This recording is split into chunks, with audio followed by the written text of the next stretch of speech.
بسم الله الرحمن الرحيم.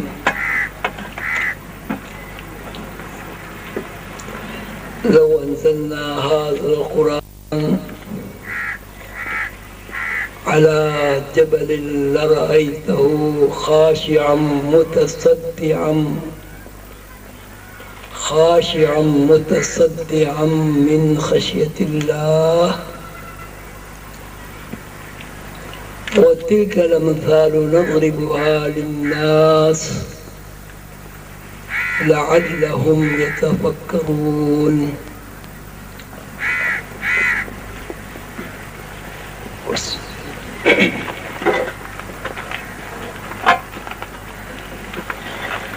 سورہ حشر کے آخری رکوع میں اللہ تعالی فرماتے ہیں اگر ہم قرآن کو پہاڑوں پر نازل کر دیتے تو پہاڑ ڈر کر خوف زدہ ہو کر اور لرز کر ریزہ ریزہ ہو جاتے. خاشعا متصدعا من خشیت اللہ وتلك الأمثال نضربها للناس لعلهم يتفكرون.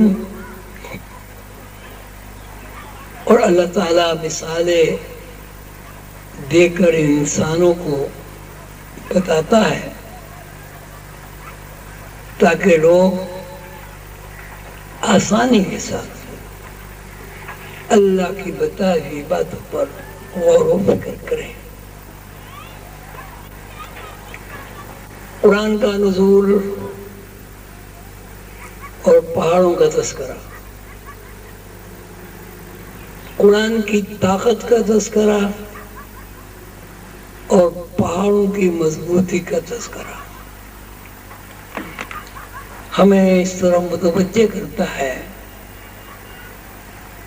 یہ جو قرآن مسلمانوں کے گھروں میں موجود ہیں، کسی گھر میں 2 ہیں، کسی میں 4 ہیں، کسی میں 1 ہے، شاید ہی کوئی مسلمان گھرانہ ایسا ہوگا جہاں قرآن پاک موجود نہ ہو. ہم شیشے کی الماری میں قرآن پاک کو رکھتے ہیں، شیشے جیسی نازک چیز نہیں ٹوٹتی. لکڑی کے تختے پر قرآن کو رکھتے ہیں، تختے پر کوئی اثر نہیں ہوتا. انسان قرآن کو سر پر رکھ کر جھوٹا حلف اٹھاتا ہے،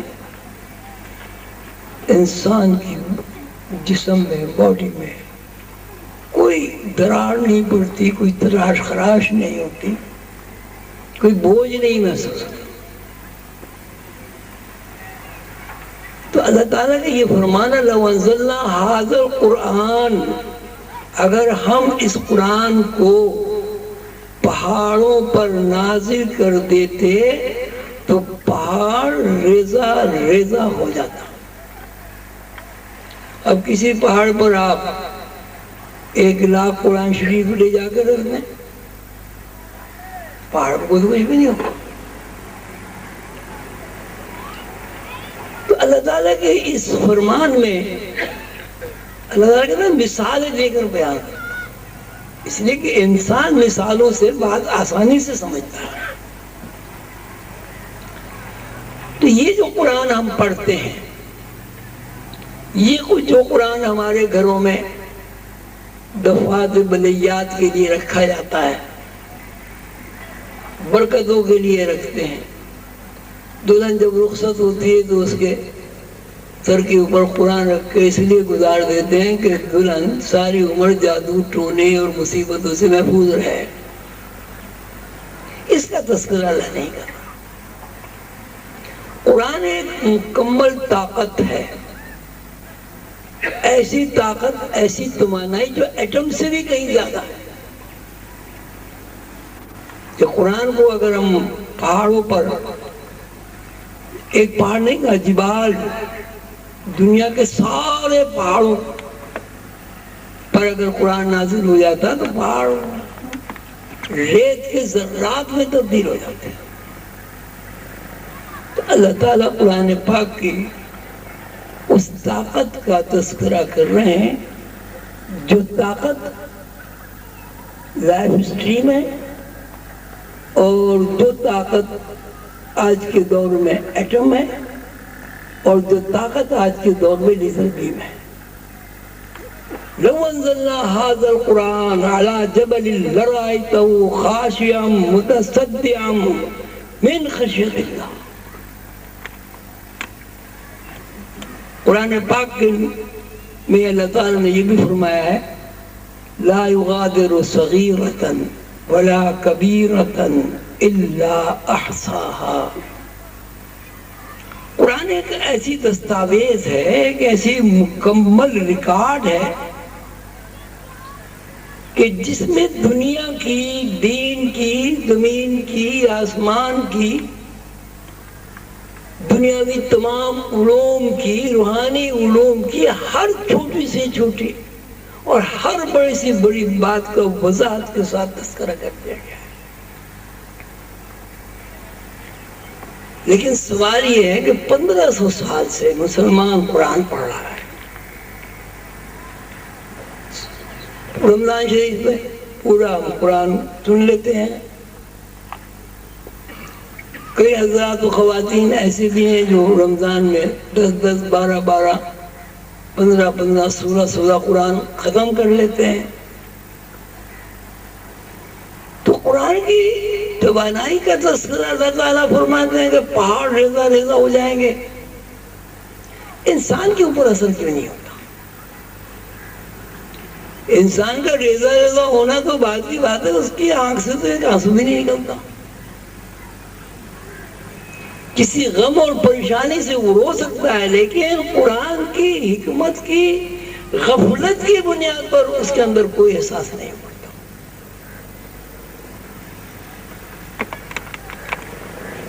آج کی جو آپ کی ورکشاپ ہوئی، اس ورکشاپ میں لیزر بیم اور قرآن پاک کا تذکرہ ہوا، حضرت داؤد علیہ السلام کا تذکرہ ہوا، حضرت سلیمان علیہ السلام کا بھی تذکرہ ہوا۔ حضرت سلیمان علیہ السلام کے قصے میں اللہ تعالیٰ فرماتے ہیں کہ سلیمان علیہ السلام نے دربار میں موجود درباریوں سے کہا ہے کوئی جو بلقیس کا تخت لے آئے؟ قال عفریت من الجن، دربار میں موجود ایک جن نے کہا میں تخت لے آؤں گا، انا آتیک بھی قبل ان تقوم بمقامک، اس سے پہلے کہ آپ دربار برخاست کریں میں تخت لے آؤں گا۔ وہاں جنات کے ساتھ ساتھ ایک انسان بھی بیٹھا ہوا تھا۔ قال الذی عنده علم من الکتاب، ایک انسان بولا کہ مجھے اللہ تعالیٰ نے کتاب کا، قرآن کا علم عطا فرمایا ہے، میں قرآن کی حکمت سے آشنا ہوں، میں قرآن کی طاقت سے بھی واقف ہوں، اس سے پہلے کہ آپ کی پلک جھپکے تخت آ جائے گا۔ ابھی سلیمان علیہ السلام نے ان کو آرڈر نہیں دیا کہ ہاں لے آؤ تخت۔ سلیمان علیہ السلام کی پلک جھپ کے آنکھ کھلی تو تخت وہاں موجود تھا۔ یعنی اس بندے کے اندر اللہ تعالیٰ نے ایسی صلاحیت ودیت کر دی تھی کہ ابھی وہ یہ کہہ ہی رہا ہے کہ آپ کی پلک جھپکنے سے پہلے تخت موجود ہو جائے گا، اور بنفس نفیس جسمانی طور پر تخت وہاں موجود ہو گیا۔ وہ بندہ کہتا ہے قال الذی عنده علم من الکتاب۔ جب لوگوں حیران ہو گئے کہ یہ کیا ہوا، 1600-1700 میل کا سفر بتاتے ہیں، یہ کیا ہوا کہ 1600-1700 میل سے تخت اوریجنل شیپ میں کس طرح آ گیا؟ ہوا میں اڑ کے آ گیا؟ کیا ہو گیا؟ جب اس نے لوگوں کو حیران دیکھا دربار میں تو اس نے کہا نہیں، اس میں کوئی حیرانی کی بات نہیں ہے، مجھے اللہ تعالیٰ نے کتاب کا علم عطا کیا ہے۔ یہ صورت آپ کو حضرت داؤد علیہ السلام کے قصے میں اللہ تعالیٰ بیان کرتے ہیں کہ ہم نے اس کے ہاتھ میں ایسی طاقت دے دی کہ لوہا نرم ہو جاتا تھا اور وہ اندازے سے جوڑ جوڑ کر کڑیاں بناتا تھا اور لوہے کے خود بناتا تھا۔ خود اسے کہتے ہیں جو سر پہ جنگ کے زمانے میں اوڑھ لیتے ہیں، پورا ٹوپا ہوتا ہے اور اس پہ تلوار اثر نہیں کرتی۔ تو یہ جو آج کی ورکشاپ ہوئی،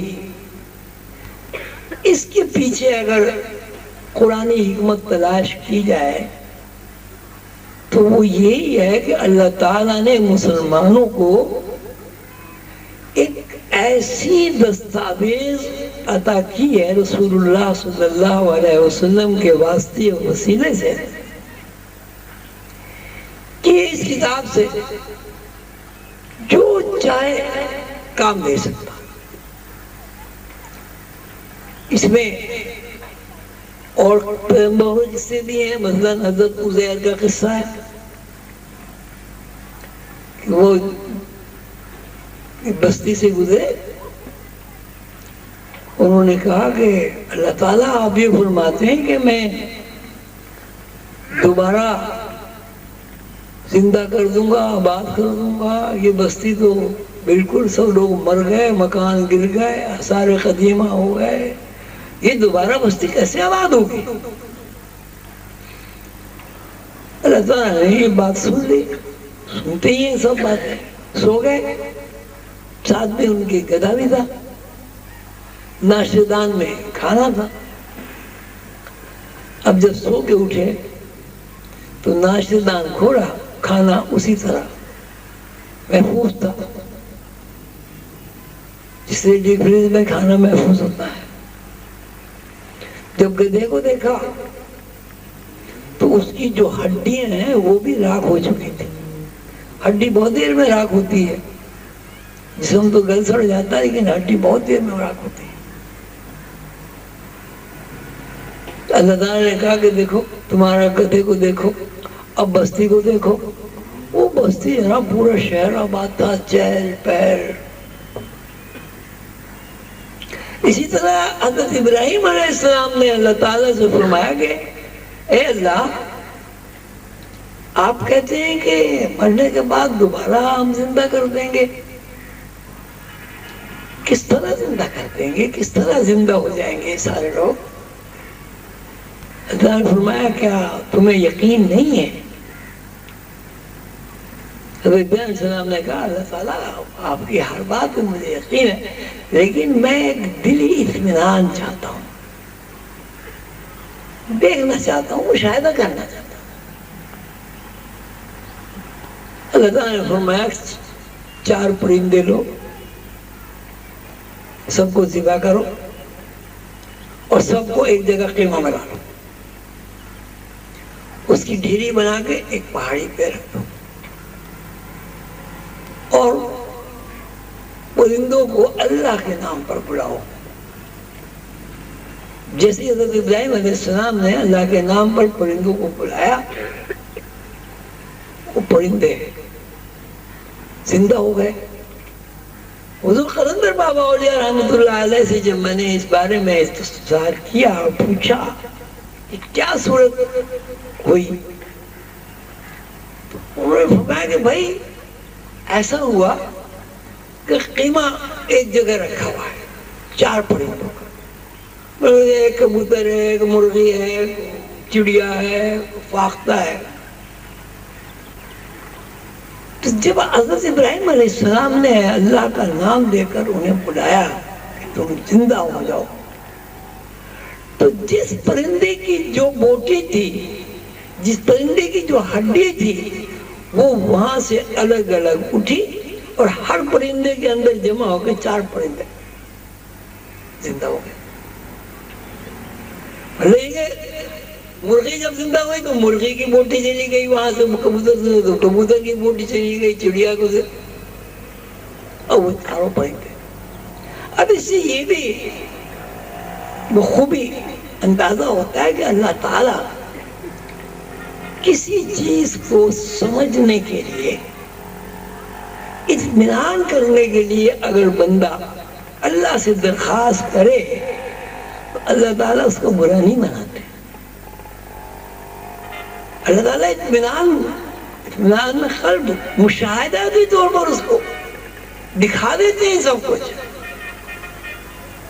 اور ویسے بھی قرآن پاک میں آپ دیکھیں ہر جگہ تفکرون، فکر کرو، تعقلون، یا عقل والے ہی سوچ بچار کرتے ہیں، جگہ جگہ اللہ تعالیٰ نے تفکر کی دعوت کی ہے۔ یہ جو ایک اللہ تعالیٰ کا قرآن ہے، کتاب ہے، جو رسول اللہ صلی اللہ علیہ وسلم پر نازل ہوئی، اس کتاب کے اندر اللہ تعالیٰ نے پہلے حضور پاک صلی اللہ علیہ وسلم کو علم سکھایا، پھر حکمت سکھائی۔ پہلے قرآن پڑھا جائے گا، اور قرآن پڑھنے کے بعد جب ہم اس کے اندر تفکر کریں گے تو اللہ تعالیٰ کی طرف سے ہمیں حکمت نصیب ہوگی۔ ہماری صورت یہ ہے، ہم قرآن تو بہت پڑھتے ہیں، اور سب سے بڑا جو المیہ ہے میری نظر میں تو ہوگا جی قرآن پڑھ لو ثواب ملے گا۔ اگر قرآن نہیں پڑھو تو انگلی پھیر لو، بسم اللہ الرحمن الرحیم، بسم اللہ الرحمن الرحیم، قرآن کا ثواب مل جائے گا۔ اگر بسم اللہ بھی یاد نہیں تو خالی انگلی پھیر، سارا قرآن ختم کر لو، تمہیں ثواب مل جائے گا۔ اور آج تک ثواب کی کوئی ڈیفینیشن بیان نہیں ہوئی۔ کیا ملے گا بھائی؟ جب یہی کچھ نہیں ملا تو وہاں کیا ملے گا؟ لیزر بیم اور قرآن کا عنوان اس لیے رکھا گیا تھا کہ عظیمی بہن بھائیوں کے اندر اور میرے بہت سارے دوست احباب جو اس ورکشاپ میں شریک ہوئے، ان کے اندر ایک تفکر کرنے کا، فکر کرنے کا، سوچ بچار کرنے کا ایک پیٹرن بنے۔ انسان اور حیوان میں بنیادی فرق یہی ہے کہ حیوانات کو جو عقل و شعور دے دی گیا ہے جبلت کے تحت، وہ اس سے آگے پیچھے نہیں ہوتے۔ آپ نے بھیڑوں کی مثال سنی ہوگی، جو آگے والی بھیڑ ہے اس کے آگے کنواں ہے، وہ بھیڑ کنویں میں گر جائے گی۔ 100 بھیڑیں اگر ہوگی، 100 کی 100 کنویں میں گر جائے گی۔ ان کے اندر فہم ہی نہیں ہے کہ بھائی یہ میری آگے والی بھیڑ تو گر گئی، میں رستہ پتہ نہیں۔ اس لیے اس کے اندر تفکر ہے۔ اگر انسان کے اندر تفکر نہیں ہے تو انسان میں اور بھیڑ میں ذرا سے برابر بھی فرق نہیں۔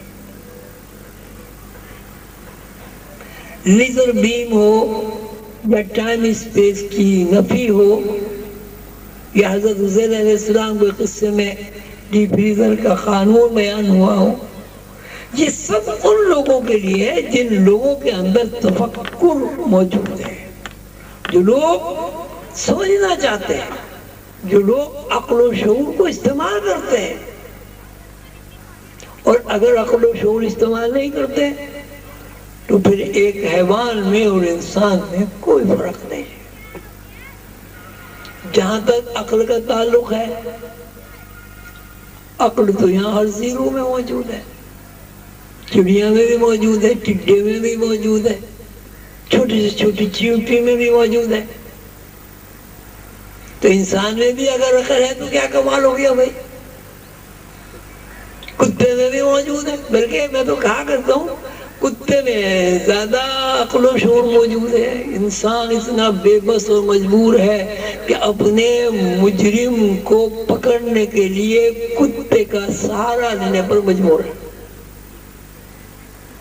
انسان کی کوئی قیمت نہیں، کتے کی قیمت 11 لاکھ روپے ہے۔ کیوں؟ کتے کے اندر ایک الگ سے ایک شعور ہے کہ اس کے اندر جو سونگنے کی حص ہے وہ انسان سے کہیں جاتا ہے۔ اور وہ اس حس کے ذریعے آدمی کے جو مجرم ہے اس کو پکڑ لیتا ہے. تو جب کتے کی حس کا اور آدمی کے حواس کا تذکرہ کیا جائے گا اور دونوں کو برابر برابر رکھا جائے، آدمی کو اور کتے کو، تو حس کے اعتبار سے اہمیت کتے کی زیادہ ہوئی یا انسان کی زیادہ ہوئی؟ اس میں شرمانے کی بات نہیں ہے جی، سب بولو نا. آپ کا عجیب بات ہے، آپ اپنے آپ کو کتے سے کم اہم قرار دے رہے ہیں. سوچ کے بولو، جب آپ کہیں گے کہ ہم کتے کی زیادہ اہمیت ہے تو ہم سب کتے سے کمتر ہو جائیں گے. نہیں، اگر انسان کے اندر اللہ کی دی ہوئی صلاحیت کو استعمال کرنے کا علم موجود ہے تو انسان حیوانات کی سب سے الگ ہو گیا ہے. اور اگر انسان نے اللہ کی دی ہوئی صلاحیت کو استعمال نہیں کیا، وَيُعَلِّمُهُ الْكِتَابَ وَالْحِكْمَةَ، علم سیکھ کر حکمت حاصل نہیں کی تو اس کی حیثیت کتے سے زیادہ نہیں ہے. پورا عالم اسلام یہ بھی کہتا ہے کہ اللہ ایک ہے، اس بات کا بھی اقرار کرتا ہے کہ رسول اللہ صلی اللہ علیہ وسلم اللہ کے رسول ہیں.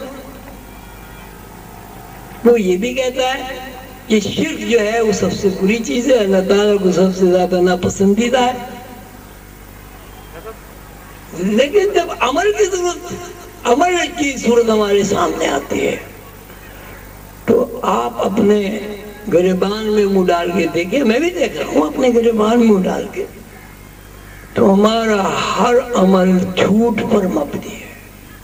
ہم جھوٹ بولتے ہیں، اپنے آپ سے جھوٹ بولتے ہیں، اللہ کے ساتھ مکر کرتے ہیں.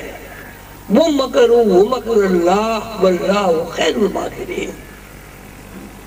جب ہم اپنے آپ کو مسلمان کہتے ہیں اور رسول اللہ صلی اللہ علیہ وسلم کا امتی کہتے ہیں، اگر امتی ہونے کے بعد ہم قرآن کی حکمت سے واقف نہیں ہوئے جو امت مسلمہ کا اعجاز ہے، تو کیا ہم جھوٹ نہیں بول رہے ہیں؟ کیا ہم اپنے آپ کو دھوکہ نہیں دے رہے ہیں؟ قرآن ہمارے گھروں میں رکھا ہوا ہے، اس کی انوار و تجلیات کا ہمیں علم ہی نہیں ہے، اس کی طاقت سے ہمیں فائدہ ہی اٹھانا نہیں آتا.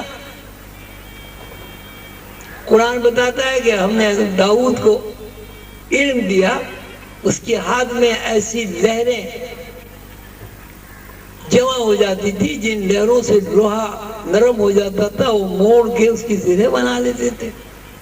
قرآن بتا رہا ہے کہ سلیمان کے دربار میں ایک جن تھا، اس کا بھی یہ علم تھا کہ دربار برخاست ہونے سے پہلے تخت موجود ہو جائے گا.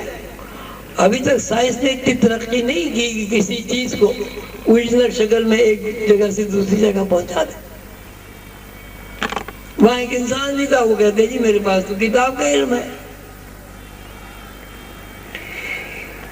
مسلمانوں کو اگر عروج حاصل کرنا ہے، مسلمانوں کو اگر پرسکون زندگی گزارنی ہے، مسلمانوں کو اگر آخرت کی زندگی اچھی گزارنی ہے، دنیا کی زندگی اچھی گزارنی ہے، تو سب سے پہلے انہیں قرآن پڑھنا ہوگا اور قرآن کے معنی میں تفکر کرنا ہوگا.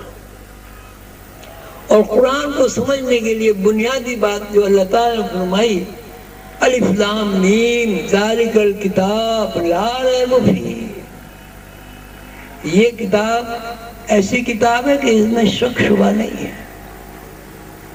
جب کتاب میں شک شبہ نہیں ہوگا تو شک شبہ والا آدمی جب سمجھنا چاہے گا تو وہ اس کتاب کو نہیں سمجھ سکتا. قانون یہ بنا، اگر کسی آدمی کے اندر شک ہے تو وہ اللہ کی کتاب کو نہیں سمجھ سکتا. شک کب ہوتا ہے؟ جب یقین نہیں ہوتا. اور جب یقین نہیں ہوتا تو آدمی کی ساری زندگی مشکوک ہے، وسوسوں میں گھری ہوئی ہے۔ تو پہلی بات تو یہ ہے کہ قرآن پاک میں جو انبیاء علیہ السلام کے قصے بیان ہوئے ہیں اور ان قصوں میں انبیاء علیہ السلام کی فضیلت بیان ہوئی ہے، ان پر غور و فکر کیا جائے، انہیں بار بار پڑھا جائے اور یقین کے ساتھ۔ دیکھیے نا، ابھی آپ کہتے ہیں کہ صاحب وہ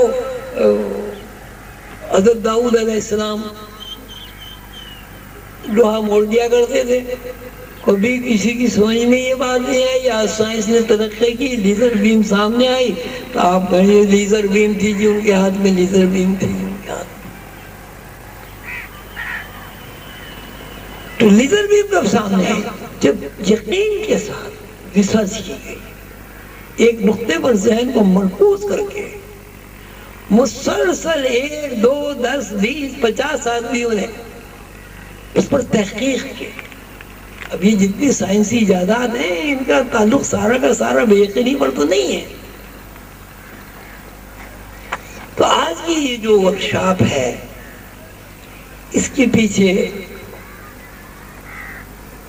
کارکنان ورکشاپ اور کارکنان مراقبہ حال کا مقصد یہی تھا کہ ہم اپنی بہنوں میں، بھائیوں میں، بزرگوں میں، خردوں میں یہ احساس اجاگر کریں کہ قرآن ایک مکمل دستاویز ہے، ایسی دستاویز جس میں کسی بھی مسئلے کے بارے میں اگر آپ معلومات حاصل کرنا چاہیں تو اس میں وہ موجود ہے۔ الحمدللہ لوگوں نے بڑے توجہ کے ساتھ غور و فکر کیا، اپنی اپنی رائے کا اظہار کیا۔ دوسری بڑی بات یہ ہوئی کہ آپ لوگوں کے پاس علم کے مینار خود چل کر آئے۔ ڈاکٹر مصطفیٰ صاحب، رشید صاحب، جامی صاحب، انہوں نے اپنے خیالات کا اظہار کیا، اور بلا شبہ یہ کسی طالب علم کے لیے، اسٹوڈنٹ کے لیے بڑی فخر کی بات ہوتی ہے کہ ان کے اساتذہ ان کے پاس چل کر آئیں اور انہیں اپنے خیالات سے آگاہ کریں۔ یہ ورکشاپ بلا شبہ بہت کامیاب رہی۔ الحمدللہ کافی لوگ اس میں شریک ہوئے، بلکہ کچھ لوگوں کو واپس بھی کرنا پڑا۔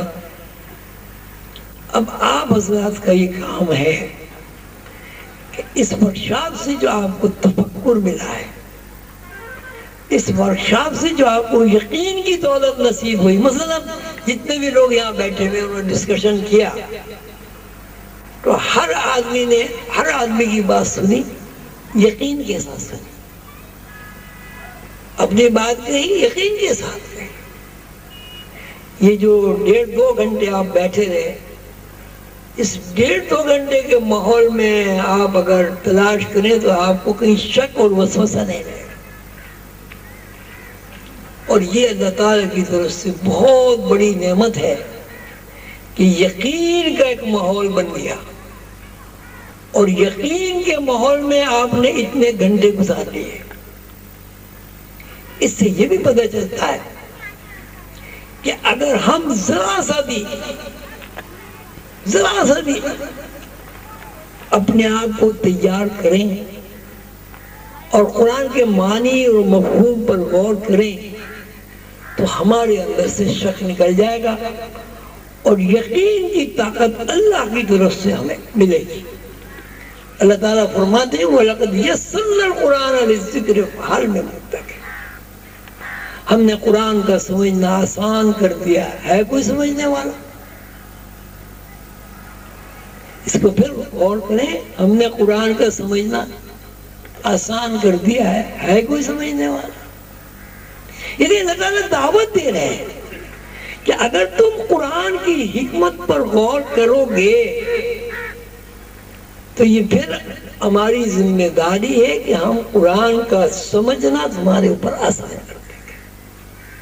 جیسے آج کی اس نشست میں جتنے بھی حضرات ماشاءاللہ تشریف فرما ہے، کوئی آدمی یہ نہیں کہہ سکتا کہ صاحب میں جب بات ہو رہی تھی مجھے وسوسہ آ رہا تھا، مجھے خیال آ رہا تھا پتہ نہیں یہ بات صحیح ہوگی یا غلط ہوگی. کیوں بھائی ایسا تو نہیں تھا نا. 1.5-2 گھنٹے آپ یقین کی دولت سے مارا مال ہوتے رہے. کیوں؟ آپ نے قرآن پاک پہ خلوص نیت سے تفکر کیا، قرآن کو سمجھنا چاہا. جب آپ نے قرآن کو سمجھنا چاہا، اللہ تعالیٰ نے آپ کے ذہنوں میں یقین کی لہریں دوڑا دی، نور بڑھ گیا. جہاں نور ہوتا ہے وہاں شک نہیں ہوتا. اب اس کا مطلب آپ یہ نہ سمجھ لیجیے کہ نور بھر دیا اللہ تعالیٰ نے تو آپ سارے نورانی ہو گئے. نورانی ہوئے نہ ہوئے، نور کی لذت سے آپ واقف ہو گئے. اللہ تعالیٰ کی جو انوار و تجلیات ہیں، ان انوار و تجلیات کی بارش آپ کے اوپر ہوئی ہے. اب یہ الگ بات ہے کہ نظر نہیں آئی. نظر اس لیے نہیں آئی کبھی انوار و تجلیات کو دیکھنے کی آپ نے کوشش ہی نہیں کی. آپ نے قرآن میں تفکر کرنے کی کوشش کی، اللہ تعالیٰ نے آپ کا ذہن کھول دیا. اپنے پیغمبران کرام علیہ السلام کے قصص میں اللہ تعالیٰ کی حکمت تلاش کی. اللہ تعالیٰ نے آپ کے دماغوں کو روشن کر دیا اور نئی نئی باتیں آپ کے ذہن میں آتی رہی. اور الحمدللہ آپ اس ذہنی کاوش سے اور تفکر سے مطمئن بھی ہوئے، خوش بھی ہوئے، آپ کو سکون بھی ملا. اب آپ بتائیے کتنے لوگ ایسے ہیں جو اس وقت شام میں بے سکون رہے. کیوں بھائی؟ اچھا سکون کتنے کو ملا؟ دیکھیے ماشاءاللہ یہ سکون کیوں ملا؟ یہ سکون اس لیے ملا کہ آپ نے اپنا ایک مقرر وقت چند گھنٹے اس بات کے لیے وقف کر دیے کہ اب ہم نے اللہ کے کلام میں صرف اور صرف غور کرنا ہے، دنیا کی کوئی بات نہیں سوچی. اسی طرح اگر روزانہ ایک آدھا گھنٹہ 1 گھنٹہ قرآن میں تفکر کرنے پر آدمی لگا دے تو قرآن کی طاقت، قرآن کی روشنی ہے، قرآن کا نور آپ کے سامنے آ جائے گا.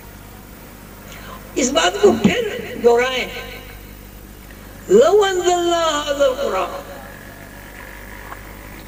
اگر ہم اس قرآن کو علی جبل، پہاڑ پر نازل کرتے، وہ خشیت سے رو کے کپ کپا کے ریزہ ریزہ ہوں گے، ختم ہو جائے. خاشعا متصدعا من خشیت اللہ. وتلک الامثال نضربها للناس لعلهم يتفکرون. اور اللہ تعالیٰ مثالیں دے دے کر لوگوں کو بیان کرتا ہے، اس لیے کہ مثال سے آدمی سادہ اچھی طرح بات کو سمجھ جاتا ہے. دیکھیے پہاڑ، کتنا بڑا پہاڑ، کتنا سخت. اور اللہ تعالیٰ کہتے ہیں کہ اگر قرآن نازل کر دیا جاتا تو ریزہ ریزہ ہو جاتا. کیا مطلب ہوا؟ قرآن کے الفاظ میں، قرآن کے حروف میں، قرآن کے نقوط میں، نقطوں میں جو اللہ تعالیٰ کی تجلی کام کر رہی ہے، اللہ تعالیٰ اس تجلی کا تذکرہ کر دیں گے. قرآن پر یہ تجلی نازل ہو جاتی، پہاڑ پر یہ تجلی نازل ہو جاتی. پہاڑ رہتے رہا کوئی دور پہ ہوا، اللہ تعالیٰ نے کلام کیا. موسیٰ علیہ السلام نے کہا میں آپ کو دیکھنا چاہتا ہوں. تو ہمیں نہیں دیکھ سکتا، مگر نہیں اللہ میں تو آپ کو دیکھنا چاہتا۔ اللہ تعالیٰ نے فرمایا انظر الی الجبل، وہاں بھی پہاڑ کی ذکر ہے، دیکھ پہاڑ کی ذکر، فَإِنِ اسْتَقَرَّ مَكَانُهُ فَسَوْفَ تَرَانِی، اگر تو پہاڑ کو دیکھ سکا تو ہمیں بھی دیکھ لے گا۔ تو پہاڑ جیسی نظر آ رہی تھی، پہاڑ ڈر گیا۔ تو قرآن جو ہمارے پاس ہے اس کی اتنی طاقت ہے، اللہ کا کلام ہے، اس کے اندر اللہ کا نور ہے، اس کے اندر تجلی ہے، اس کے اندر ایٹم کی طاقت ہے، اس کے اندر لیزر بیم ہے، پھر یہ ہمیں فائدہ کیوں نہیں پہنچاتا؟ سیدھی سی بات ہے کہ ہم قرآن کے الفاظ تو دیکھتے ہیں، قرآن کے الفاظ تو پڑھتے ہیں، لیکن ان الفاظ میں جو معنی اور مفہوم ہے، ان الفاظ میں جو نور ہے، اس کی طرف ہم کبھی متوجہ نہیں ہوتے۔ آج کی اس ورکشاپ میں الحمدللہ ہماری توجہ اس طرح مبذول ہوئی کہ قرآن ایک مکمل دستاویز ہے جس میں دین کی، دنیا کی، علوم کی، چاہے وہ علوم سائنس ہوں، چاہے وہ علوم دنیاوی ہوں، چاہے وہ علوم روحانی ہوں، اور چھوٹی سے چھوٹی اور بڑی سے بڑی بات موجود ہے۔ آپ نے تقاریر سنی، ماشاءاللہ اس سے بھی آپ کا حوصلہ بلند ہوا، اور میں شکر گزار ہوں چودھری صاحب کا، شکر گزار ہوں ڈاکٹر رشید صاحب کا، شکر گزار ہوں ڈاکٹر جامی صاحب کا کہ وہ اس محفل میں تشریف لائے اور انہوں نے میرے عظیمی بچوں کا حوصلہ بلند کیا۔ اللہ تعالیٰ مجھے اور ان سب حضرات و خواتین کو خوش رکھے، آمین یا رب العالمین۔